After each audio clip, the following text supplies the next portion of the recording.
Hello students. तो आज हम एक नया टॉपिक स्टार्ट कर रहे हैं, दैट इज द पॉलीमर।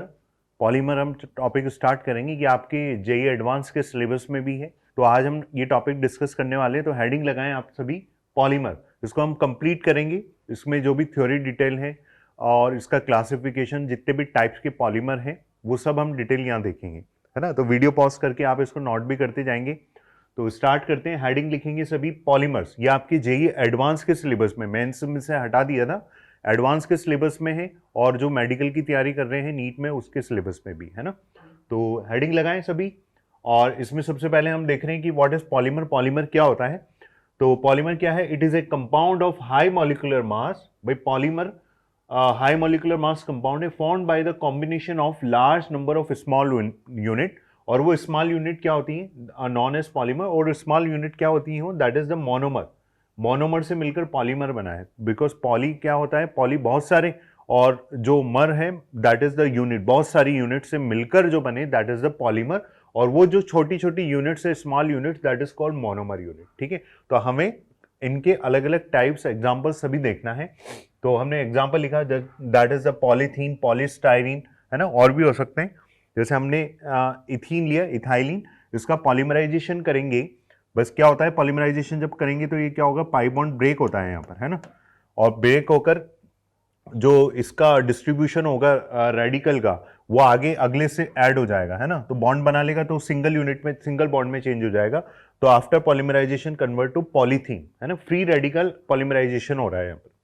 आगे सारी डिटेल नोट करेंगे, हेडिंग मेंशन करेंगे। Next, classification of polymer. Polymer का सारा क्लासिफिकेशन देखना है हमें अलग अलग बेसिस पर। और सबसे पहले हमने पॉलीमर का क्लासिफिकेशन देखना है on the basis of, based on monomers unit. Because polymer किससे मिलकर बना होता है? Small unit, that is the called monomer unit. तो बेस्ड ऑन मोनोमर्स हम पॉलीमर्स को कैसे क्लासिफाई करेंगे? और इसके अंदर सबसे पहला हम लिखेंगे होमोपॉलीमर्स। होमो होगा, कोपॉलीमर्स होगा। तो आपको ये एक्चुअल में इनका मीनिंग पता होना चाहिए कि भाई होमोपॉलीमर्स क्या होंगे, फिर उनके एग्जांपल्स, है ना। और इनके एग्जांपल्स के स्ट्रक्चर ये सभी हम देखेंगे आगे।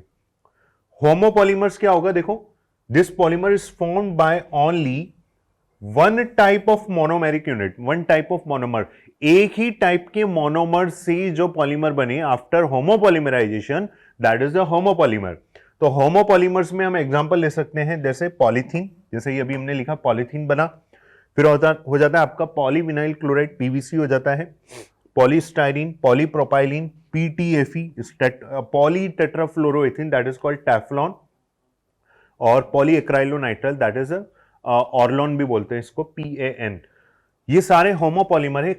इनके सबके स्ट्रक्चर देखेंगे अब हम आगे। इन सबकी खास बात क्या है कि इनके अंदर जो भी मोनोमर यूनिट है वो एक ही टाइप की है। जैसे हमने पॉलीथीन बनाना है तो हमने इथीन होगा इसका मोनोमर, इसका पॉलीमराइजेशन करेंगे, है ना। पीवीसी का मोनोमर यूनिट क्या हो जाएगी? Vinyl chloride. पॉलीस्टाइरीन का मोनोमर क्या हो जाएगा? स्टाइरीन। पॉलीप्रोपाइलीन का मोनोमर क्या हो जाएगा? प्रोपीन। पॉलीटेट्राफ्लोरोएथीन का मोनोमर क्या हो जाएगा? आपका टेट्राफ्लोरोएथीन। ये सारे एक ही टाइप के मोनोमर से मिलकर बने, है ना। तो वीडियो पॉज करके पहले इसको नोट करें, आगे बढ़ते।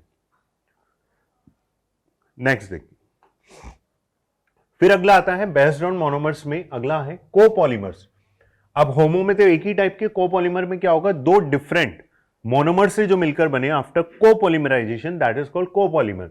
This polymer is formed by more than one type of monomers, that is called copolymer. जिसके अंदर हमने एग्जांपल ले सकते हैं, दो डिफरेंट मोनोमर रखने हमने लिया, Buna S, Buna N, that is the example of rubber, synthetic rubber. आगे और इसको डिटेल में हम देखेंगे, इसका क्लासिफिकेशन में आगे, और ये किस कैटेगरी में जाएगा वो देखेंगे। तो रबर होता है सिंथेटिक रबर, वहां आगे नोट करेंगे इसे। ब्यूना एस, है ना, कोपॉलीमर। तो दो डिफरेंट मोनोमर कौन कौन से होंगे? एस फॉर स्टाइरिन, एक तो ये हो गया, और दूसरा होगा आपका 1,3 ब्यूटाडाइन, जो कि ब्यूना एन, ब्यूना एस दोनों में कॉमन होगा। S for styrene, N for acrylonitrile. Sorry यहां पर गलत लिख रहा है, इसको मैं सही कर देता हूं। एस फॉर स्टाइरिन और एन फॉर एक्राइलोनाइट्राइल। तो यहां पर क्या आ जाएगा आपका? एक्राइलोनाइट्राइल।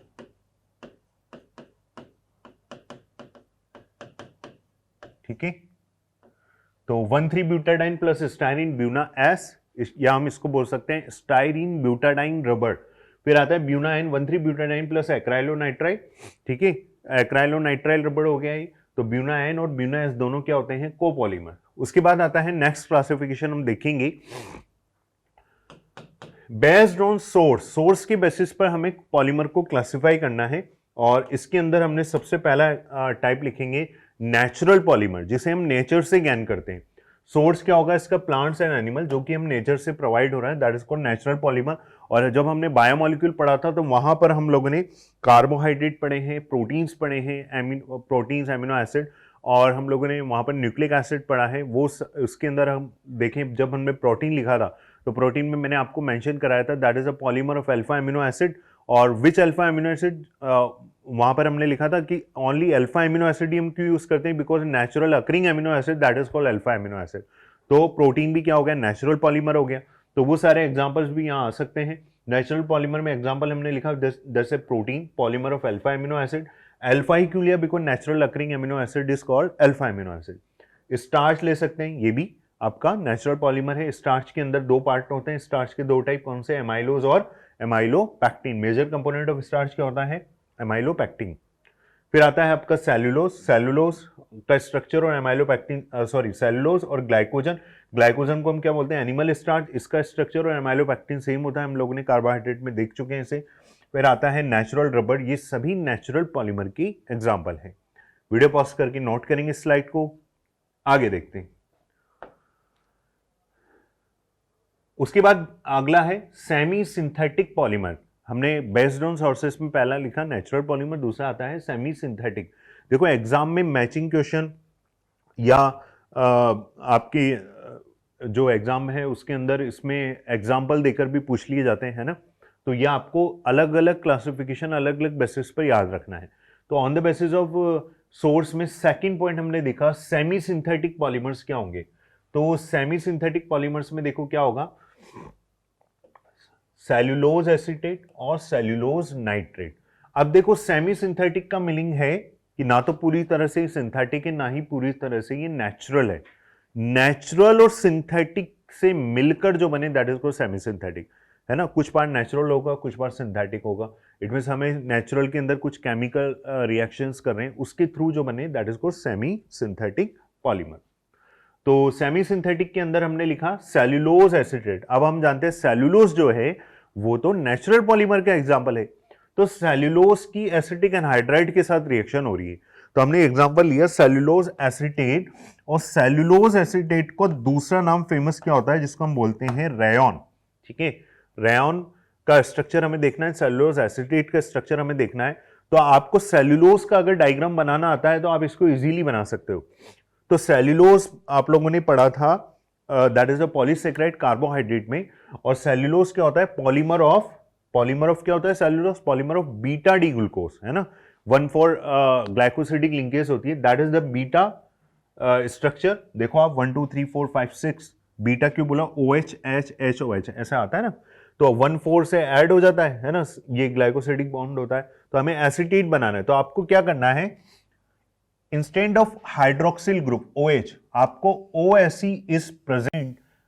तो यहां पर आपको इसके स्ट्रक्चर में जहां भी OH है वहां पर OSE ग्रुप लगाना है। OSE का मीनिंग क्या है, यहां पर आप देख सकते हो OC डबल बॉन्ड OCH3 ये लगाना है आपको। आपको कई जगह OR भी मेंशन कर सकते हैं। तो आपको क्या करना है, O तो एज इट इज रहेगा, R की जगह आपको COCH3 ग्रुप लगाना है। तो या तो आप ऐसे याद रखो या OSE ग्रुप लगाना है। इट मीन आपको क्या करना होगा, OCOCH3 ग्रुप यहां पर ऐड करना है, कहां पर, OH की जगह। तो अगर आपको सेल्यूलोज का स्ट्रक्चर आता है तो जहां भी OH है वहां पर आपको OSE मेंशन करना है। तो that is the cellulose try acetate भी हम बोलते हैं, क्योंकि एक स्ट्रक्चर के आपको अंदर आपको तीनों OSE ग्रुप मिलेंगे, है ना। तो that is the rayon structure. तो आप मेंशन करें instead of OH OSE is present, और OSE ग्रुप क्या होता है, OCOCH3। इसी तरह से अगर आप सेल्यूलोज नाइट्रेट का स्ट्रक्चर बनाना चाहते हैं तो cellulose nitrate structure instead of OH आपको क्या ऐड करना है, ONO2 प्रेजेंट करना है। तो वो हो जाएगा आपका सेल्यूलोज नाइट्रेट। तो वीडियो पॉज करके स्लाइड को नोट करें, सेल्यूलोज एसीटेट का स्ट्रक्चर। आगे बढ़ते हैं।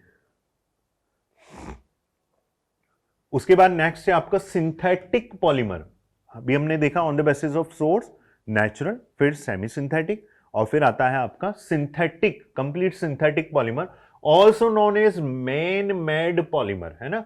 जो कंप्लीटली मैनमेड पॉलीमर है, तो जो पूरी तरह से लेब में प्रिपेयर हो रहा है, जैसे फॉर एग्जांपल नाइलॉन 66, और दूसरा आता है आपका डाइक्रोन या टायरिलीन, पॉलीस्टाइरीन, बैकेलाइट, सिंथेटिक रबर में हम ले सकते हैं ब्यूना एन और ब्यूना एस, ये सारे सिंथेटिक पॉलीमर हैं।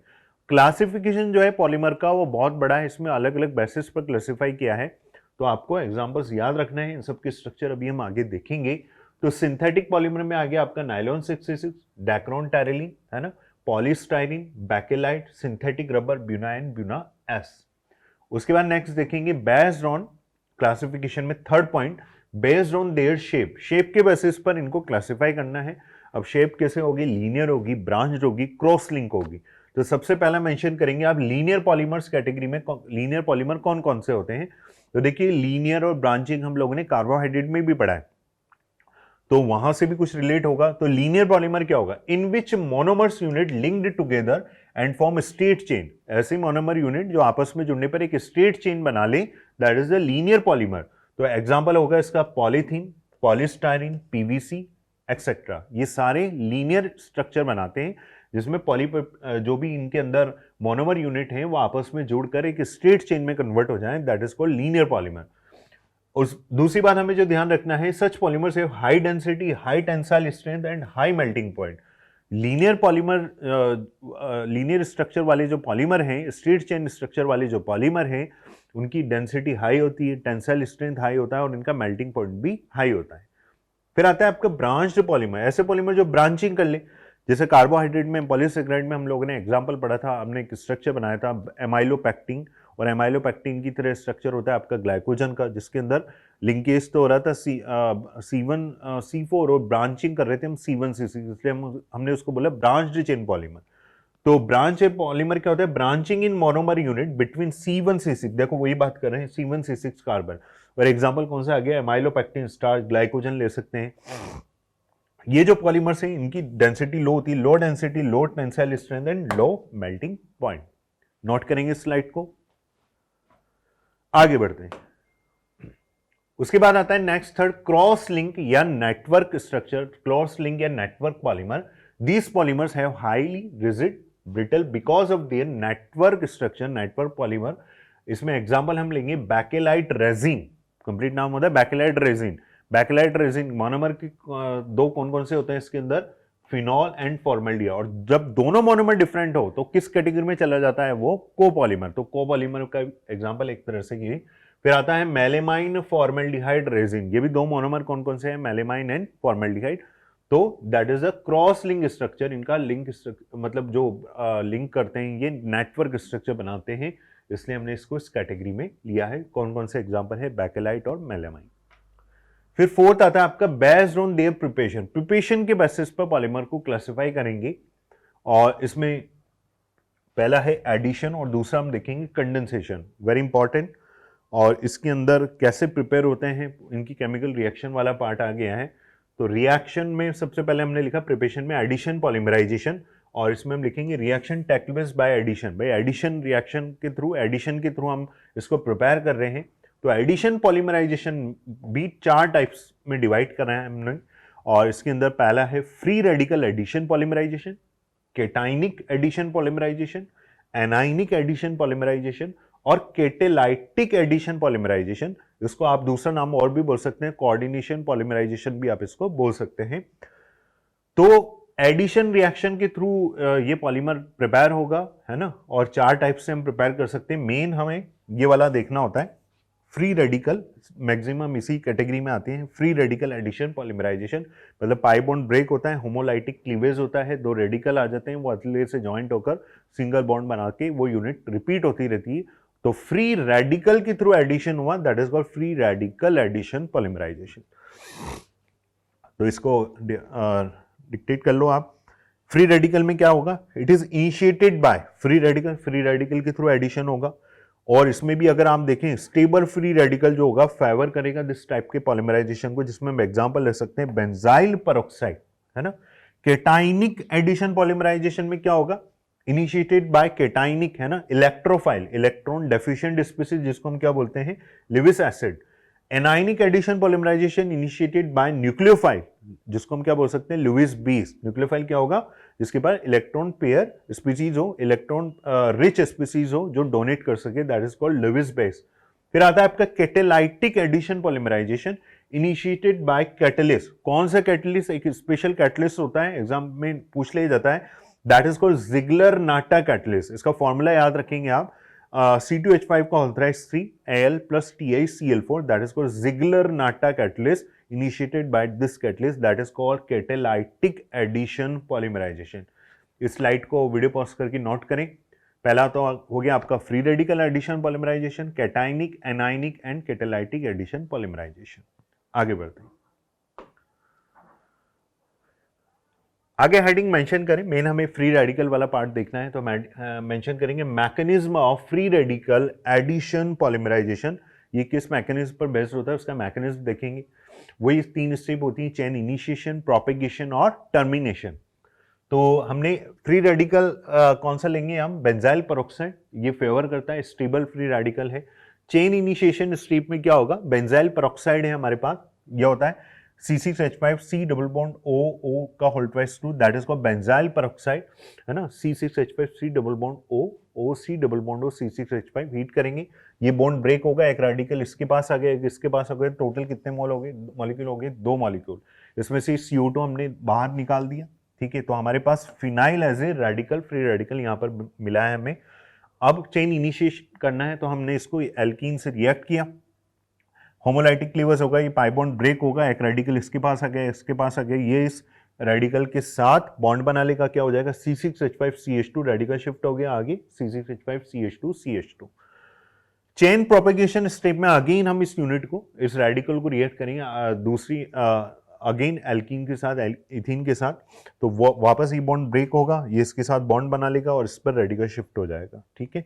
ऐसे ही यूनिट चलती रहेगी, प्रोपेगेट करेंगे, अगेन फर्दर रिएक्ट करेंगे अगले इथीन मॉलिक्यूल के साथ, तो वापस वही सेम, ये बॉन्ड ब्रेक होगा और ये इसके साथ ऐड हो जाएगा। तो कॉमन यूनिट जो चल रही है हमारी CH2CH2, ये रिपीट होंगी बार बार, तो हमने इसको ऐसे लिखते हैं C6H5CH2CH2 का whole twice n, number of जितनी भी रिपीट हो, एंड CH2 पे यहाँ रेडिकल आ गया, that is the chain propagation step. Slide को नोट करें। उसके बाद थर्ड आती है आपकी चेन टर्मिनेशन स्टेप।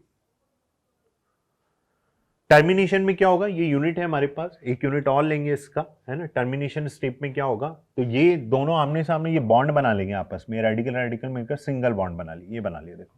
बाकी ये repeated unit C6H5CH2CH2 अल्ट्राइज and CH2 ये बॉन्ड बन गया, CH2 बाकी रिपीट हो रही है, तो that is a chain termination step, जिससे हमें लास्ट में क्या मिल गया, polythene. That is a mechanism of free radical addition polymerization. सबसे पहले स्टेप है chain initiation, then propagation, then termination. Free radical में हमने लिया है बेंजाइल पेरोक्साइड। चलिए नोट करेंगे इसे, आगे बढ़ते हैं।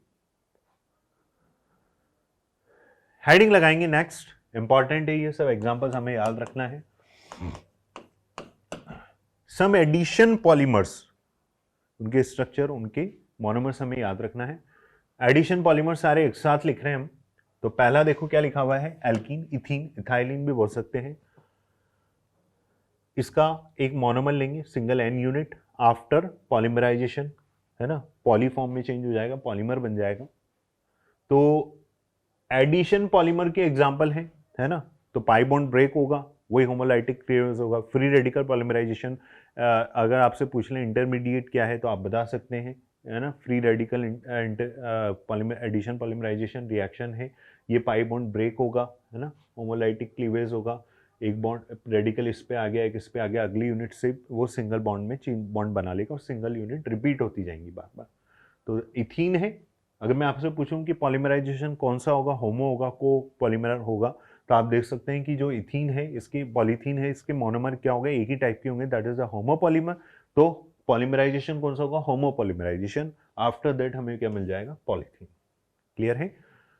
नेक्स्ट देखेंगे अब एडिशन पॉलीमर्स में अगला विनाइल क्लोराइड। तो अब आपको ये जो इनके मोनोमर के स्ट्रक्चर है ना, वो बस इससे याद रखना है। हमें एल्कीन का स्ट्रक्चर याद है, अब एक हाइड्रोजन हटाकर इसे एक हाइड्रोजन की जगह क्लोरीन लगा दो आप, तो क्या बन जाएगा, विनाइल क्लोराइड। और एक ही टाइप के मोनोमर होंगे, होमो पॉलीमराइजेशन होगा, वो ये बॉन्ड ब्रेक होगा एन यूनिट से और ये आफ्टर पॉलीमर बन जाएगा पॉलीविनाइल क्लोराइड, CH2CH, इस पे हाइड्रोजन और Cl सिंगल यूनिट में चेंज हो गया, सिंगल बॉन्ड में polyvinyl chloride, that is called PVC।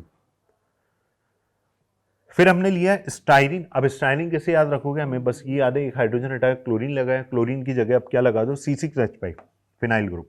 After same type के मोनोमर होमोपोलिमराइजेशन होगा, क्या बन जाएगा, पॉलीस्टाइरीन। क्या बन जाएगा, पॉलीस्टाइरीन। तो हमें ये स्ट्रक्चर याद रखना है। इथीन याद है, हाइड्रोजन की जगह क्लोरीन लगा दिया, PVC बन गया पॉलीविनाइल क्लोराइड, उसकी जगह C6H5 लगा दिया, स्टाइरीन से क्या बन गया, पॉलीस्टाइरीन। ठीक है, नोट करें स्लाइड को। उसके बाद नेक्स्ट देखेंगे एक्राइलोनाइट्राइल। मोनोमर क्या है, एक्राइलोनाइट्राइल। अब हाइड्रोजन की जगह Cl लगाया, C6H5 लगाया, अब क्या लगा देंगे, साइनाइड। एक्राइलोनाइट्राइल एक ही टाइप के मोनोमर, होमोपोलिमराइजेशन होगा, क्या बन जाएगा, पॉली एक्राइलोनाइट्राइल। इसको क्या बोलते हैं, PAN, पान, या ऑर्लॉन बोलते हैं, इसको ऑर्लॉन भी बोलते हैं, ये ध्यान रखना है हमें। फिर आता है हाइड्रोजन की जगह आप CH3 लगा दो, आप क्या बन जाएगा, ये प्रोपीन, प्रोपाइलिन, है ना। आफ्टर होमोपोलिमराइजेशन क्या बन जाएगा, पॉलीप्रोपीन। देखो आप CH3 लगा दिया हमने, पाई बॉन्ड ब्रेक हो गया। यहाँ मेंशन भी कर दिया note, polymerisation of homopolymer is known as homopolymerisation. Different monomer होंगे तो कोपोलिमराइजेशन हो जाएगा। चलिए बढ़े आगे, नेक्स्ट देखो, नोट करो स्लाइड को। उसके बाद नेक्स्ट देखो, वही सेम हाइड्रोजन हटाकर हमें ध्यान रखना है, एक हाइड्रोजन हटा के क्लोरीन लगाया, विनाइल क्लोराइड, C6H5 लगाया, स्टाइरीन साइनाइड लगाया, एक्राइलोनाइट्राइल, CH3 लगाया, प्रोपीन बन गया। अब दोनों हाइड्रोजन, एक हाइड्रोजन हटाकर तो CH3 लगा दो और एल्कीन के एक हाइड्रोजन हटाकर COCH3 ग्रुप लगा दो।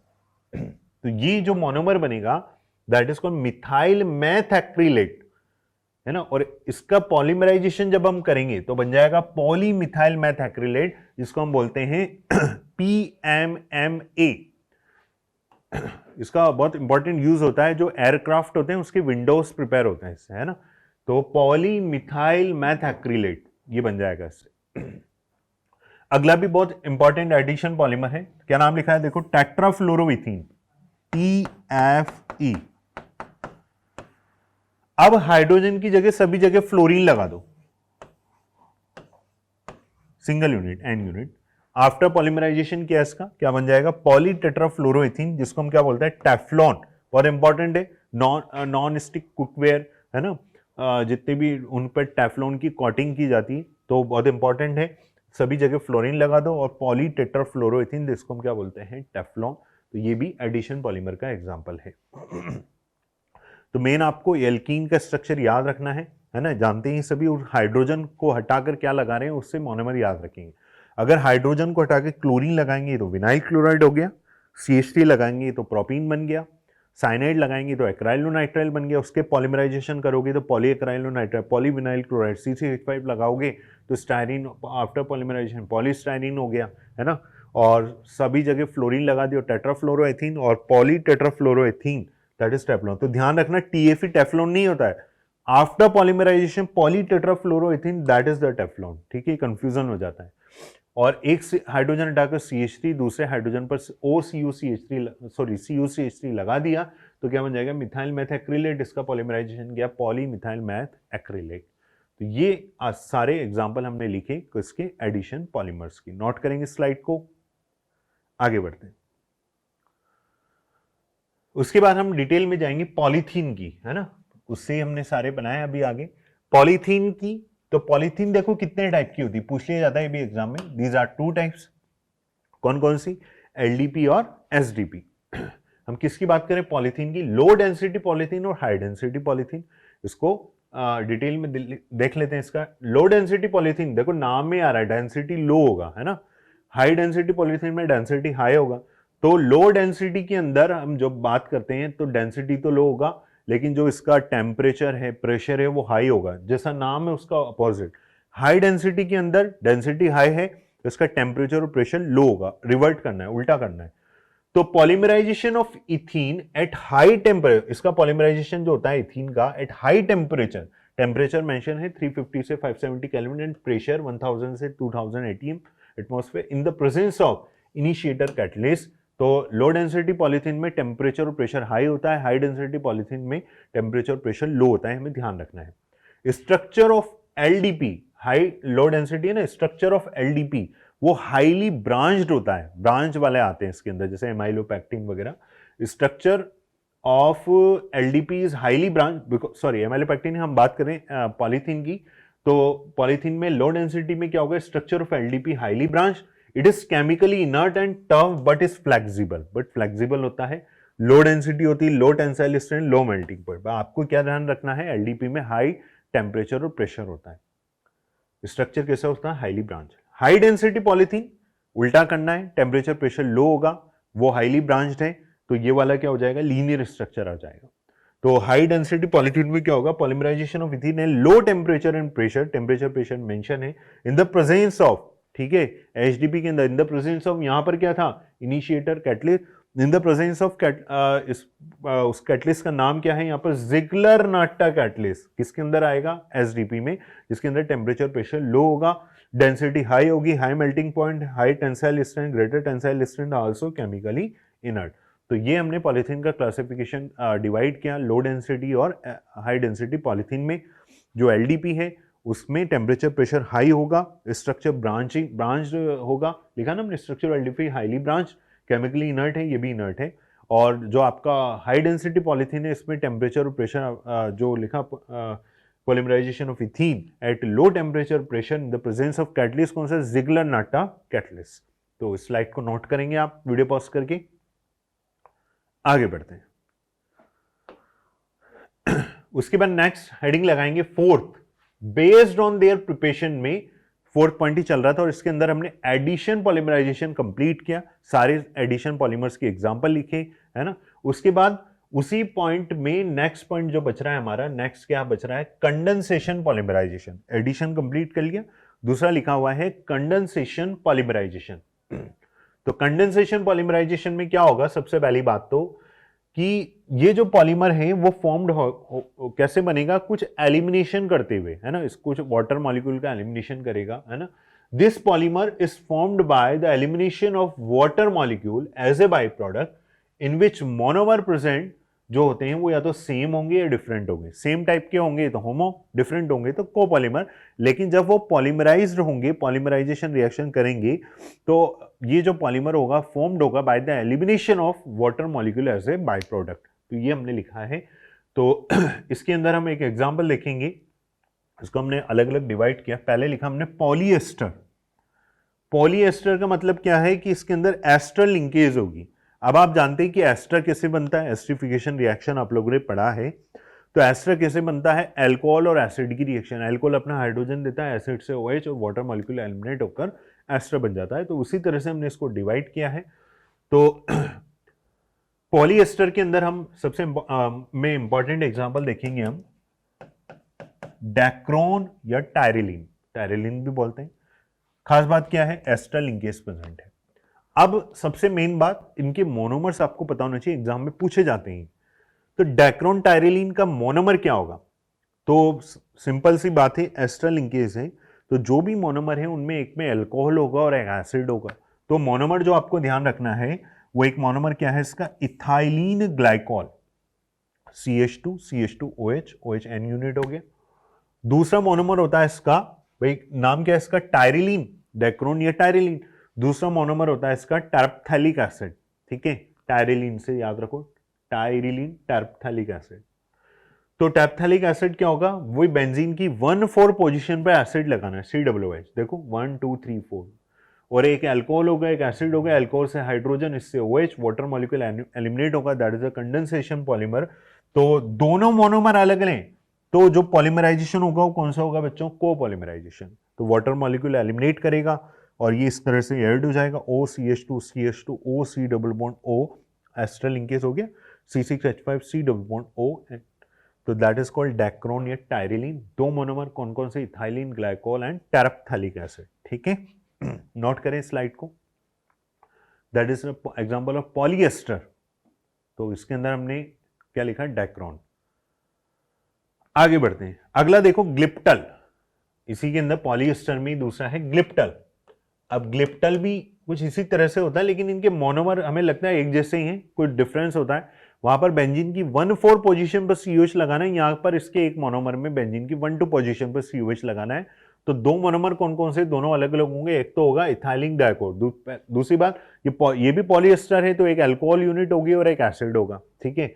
तो इथाइलिन ग्लाइकोल एक मोनोमर तो सेम है, दोनों के अंदर ये मोनोमर सेम होता है, किसके अंदर, डाइक्रोनटायरिलीन में और ग्लिप्टल में, इथाइलिन ग्लाइकोल। दूसरा वहां पर टरप्थैलिक था, यहां पर आ जाता है आपका थैलिक एसिड। दोनों को ध्यान रखना है, कंफ्यूजन हो जाता है लास्ट में। तो आपको ध्यान किससे रखेंगे कि जो ग्लिप्टल है उसमें थैलिक होता है, और टायरिलीन को टी से याद रखो, टैरप्थैलिक एसिड। 1,4 पोजीशन पर COOH, यहां पर 1,2 पोजीशन पर COOH। तो एक मोनोमर हो गया आपका इथाइलिन ग्लाइकोल की N यूनिट, और ये OH है, अल्कोहल अपना हाइड्रोजन देगा, एसिड अपना OH देगा, बेंजीन की 1,2 पोजीशन पर COOH। वही सेम वाटर एलिमिनेट होगा, दोनों मोनोमर डिफरेंट, कोपोलिमराइजेशन वाटर एलिमिनेट, है ना। तो क्या हो जाएगा, OCH2CH2, ये वाटर निकाला यहां से हमने और इससे जोड़ दो, OC डबल बॉन्ड O, ये इसकी 1,2 पोजीशन से ऐड हो रहा है,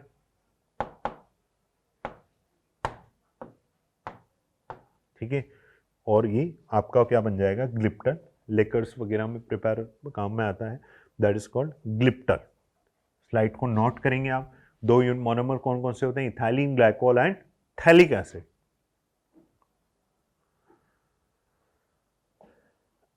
लिख लिया। नेक्स्ट देखो, अगला कंडेंसेशन पॉलीमराइजेशन हम देख रहे हैं, और पहले पॉलीएस्टर दिखा, अगला देखेंगे पॉलीएमाइड। एमाइड नाम आ गया, पॉलीएमाइड, एमाइड लिंकेज होगा, है ना। तो इस कैटेगरी में जो आएंगे उनको एक साथ लिखेंगे। तो सबसे पहला हमने लिखे हैं नाइलॉन 6,6, पॉलीएमाइड का कंडेंसेशन पॉलीमर्स का एग्जांपल नाइलॉन 6,6। इसमें खास बात क्या है, दो मोनोमर जो हैं उसके अंदर दोनों मोनोमर्स में 6 कार्बन प्रेजेंट होंगे, इसलिए क्या नाम है, नाइलॉन 6,6। अब वो दो मोनोमर कौन कौन से, वो ध्यान रखना है, दोनों मोनोमर डिफरेंट है तो कोपोलिमराइजेशन होगा। तो एक मोनोमर होगा आपका हेक्सामिथाइलिन डायमीन। पहली बात, जो दोनों मोनोमर में कितने कार्बन होने चाहिए, 6 कार्बन। एक मोनोमर है हेक्सामिथाइलिन डायमीन, और दूसरा है आपका adipic acid. Hexamethylene diamine, hexa 6 carbon, methylene diamine NH2 hexamethylene diamine. दूसरा है एडिपिक एसिड, CH2 का होल ट्वाइस 4 COOH। तो एक एसिड है, एक बेस है ना। तो वाटर एलिमिनेट होगा, इससे एक हाइड्रोजन जाएगा, इससे OH जाएगा एसिड से। तो 4 तो ये हो गए, 5 6 कार्बन, दोनों में ही 6 कार्बन है। तो दो मोनोमर कौन कौन से होंगे, हेक्सामिथाइलिन डाइएमीन, दूसरा होगा एडिपिक एसिड। तो वाटर एलिमिनेट किया, ये यहां से ये हाइड्रोजन देगा, अपना OH देगा, तो N यूनिट चलती जाएंगी, पॉलीमर बनता जाएगा, NH CH2 6 NHCOOH। ये क्या हो गया, कौन सा लिंकेज है, amide linkage, CH2 4 COOH, that is nylon 6,6। दोनों मोनोमर में डिफरेंट डिफरेंट कार्बन है। तो यहां तक हम इसको स्टॉप करेंगे आज, है ना, आज के लेक्चर को। और अदर्स एग्जांपल और देखेंगे कंडेंसेशन पॉलीमर्स में, नेक्स्ट लेक्चर में हम मिलते हैं। ओके, इसको आप रिवाइज करना। All the best, thank you.